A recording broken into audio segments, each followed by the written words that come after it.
اور حضرت عبداللہ ابن مسعود نے رسول اللہ صلی اللہ علیہ وسلم، یہ صرف ابھی بیان کی بات ہے، رسول اللہ کے بیان کے، حتیٰ کہ ہمارے جو استاد ہوا کرتے تھے مدینہ یونیورسٹی میں، آپ حیران رہ جائیں گے، رسول اللہ صلی اللہ علیہ وسلم کی سنتوں کو جس طرح صحابہ نے محفوظ کیا، اللہ کی قسم آج کا ویڈیو کیمرہ بھی اس طرح محفوظ نہیں کر سکتا، ایک ایک ادا کو، ایک ایک سنت کو، حتیٰ کہ وہ لہجہ، حتیٰ کہ وہ ترنم، حتیٰ کہ وہ انداز، طلع البدر علینا من ثنیات الوداع، جب یہ جس انداز میں وہ بچیاں پڑھتی تھی، آج بھی عرب کے اسات جو استاد ہیں وہ اسی انداز میں، اسی لے میں، اسی ٹون میں، اسی ردم میں آپ کو پڑھ کے سناتے ہیں۔ اور رسول اللہ صلی اللہ علیہ وسلم جس طرح مسکرایا کرتے تھے، حتیٰ کہ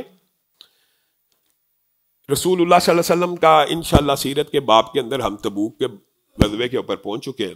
رسول اللہ صلی اللہ علیہ وسلم جب دنیا سے چلے گئے تو ایک صحابی رسول اللہ صلی اللہ علیہ وسلم کی میت کے اوپر کھڑا ہو گیا اور چہرے کے داڑھی کو کھنگالنے لگا اور ایک ایک سفید بال کو گننے لگا۔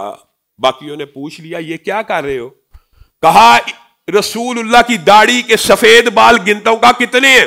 بعض روایات میں 16، بعد میں 19 ہے، 19 گنے ہیں، 16 گنے ہیں۔ یہ گننے کا تجھے کیوں؟ تجھے کیا ضرورت ہے؟ تجھے کیا فائدہ ہے؟ کہا اس لیے گنتا ہوں کہ آنے والوں میں سے اگر کوئی پوچھ لے کہ تمہارے نبی کے چہرے کی داڑھی میں، تمہارے نبی کی داڑھی میں کتنے سفید بال تھے، تو میں اس کو بتا سکوں کہ 16 بال سفید تھے۔ ایک ایک چیز کو نوٹ کرنا، ایک ایک چیز کو محفوظ کرنا، یہ صحابہ کے علاوہ، اور اللہ تعالیٰ نے صحابہ کی جماعت کو چنا ہی اس لیے کہ ایک تو ان کے ذریعے قرآن کی حفاظت کرنا مطلوب تھا، اور دوسرا حدیث کی حفاظت کرنا مطلوب تھا۔ یہ آپ کو کسی غامدی نے مغالطہ ڈال دیا، قرآن کو محفوظ کرنے کا سورس بھی صحابہ ہیں، قرآن کا محفوظ کرنے کا جو انداز اور طریقہ ہے وہی انداز اور طریقہ حدیث کو محفوظ کرنے کا ہے، دونوں میں رتی برابر فرق نہیں ہے۔ یہ قرآن پاک بھی، قرآن پاک کو ماننا بھی، یہ بھی محتاج ہے حدیث رسول صلی اللہ علیہ وسلم کا۔ اگر حدیث ہی محفوظ نہیں ہے تو قرآن کیسے محفوظ ہو سکتا ہے؟ اور یہ ایک طویل باب ہے، اس کے بہت سے دلائل آپ کے سامنے رکھے ہیں، پھر بات اس طرف نکل جائے گی۔ حضرت عبداللہ ابن مسعود بھی رسول اللہ صلی اللہ علیہ وسلم کی حدیث کو بیان کرتے ہوئے کہتے ہیں کہ رسول، یہ حدیث آپ سب نے سنی ہے، خیر طویل ہے، حدیث کو بیان کرنا بھی سنت ہے، اور اللہ تعالیٰ اس کے چہرے کو تر و تازہ رکھے، جو حدیث کو یاد بھی کرتا ہے، بلاغ بھی کرتا ہے، سنتا بھی ہے، سناتا بھی ہے۔ حضرت عبداللہ ابن مسعود جس حدیث کو بیان کر رہے ہیں، جو ہمارا موضوع ہے اس کی طرف آئیے، وہ بیان کر رہے ہیں آخری جنتی کے جنت میں داخل ہونے کا واقعہ۔ یہ حدیث آپ سب نے سنی ہوئی ہے۔ جہنم سے وہ شخص نکلے گا اوندے منہ ہو کے، سامنے ایک درخت دیکھے گا، اللہ کے ساتھ معاہدہ کرے گا کہ اس درخت کی چھاؤں کے نیچے لے جا، بس وہاں کا پانی پلا دے، اتنا عرصہ جہنم میں رہا۔ اللہ کہے گا اس کے بعد کچھ مانگو گے؟ نہیں مانگ۔ اس درخت کی چھاؤں میں کچھ عرصہ گزارے گا، بڑا درخت نظر آئے گا، اللہ وہاں تک لے جا، اور نہیں مانگتا، پھر معاہدہ کرے گا، پھر توڑے گا، تیسرے درخت کے چھاؤں کا مطالبہ کرے گا، اور وہ درخت بالکل جنت کے دروازے کے پاس ہوگا۔ اللہ کہے گا بار بار معاہدہ توڑتا، جہنم سے نکال دیا ہے، گناہ گار انسان، آخری جہنمی، کتنا گناہ گار ہوگا۔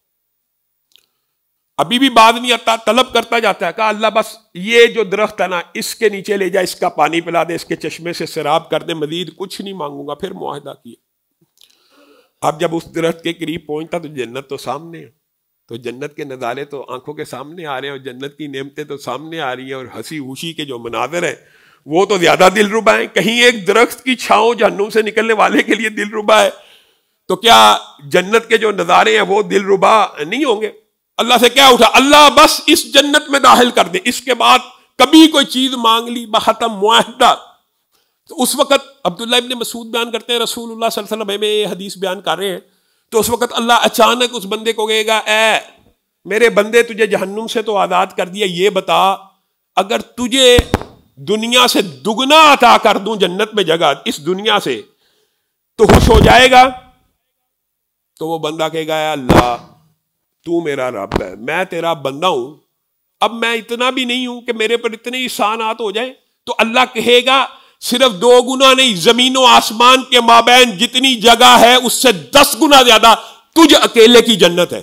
تو وہ بندہ کہے گا آگے سے، اللہ گناہگار تو ہوں، ظالم تو ہوں، نادان تو ہوں، بے وقوف تو ہوں، لیکن اے اللہ مجھ سے مذاق تو نہ کیجیے۔